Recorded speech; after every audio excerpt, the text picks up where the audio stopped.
आज बताते हुए बेहद खुशी हो रही है कि अनामिका साहू जी को बेटा हुआ है, तो बेटे को बहुत बहुत ढेर सारा आशीर्वाद और आप दोनों को बहुत बहुत बधाई। मेरे तरफ से प्यारा सा सोहर गीत है अनामिका साहू की ननद जी क्या कहती है अनामिका साहू जी से, सुनिए।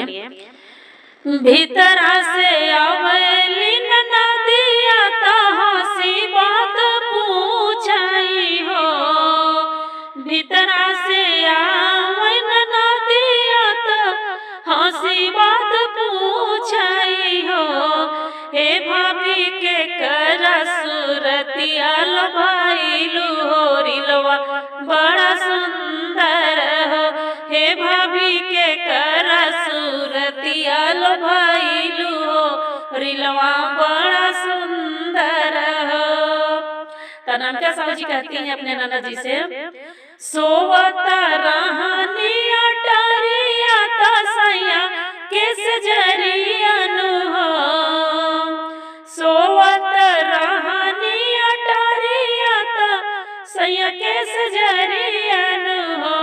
ननदो सपना में आइले ननदोइया हो, रिलवा बड़ा सुंदर हो। ननदो सपना में आइले ननदो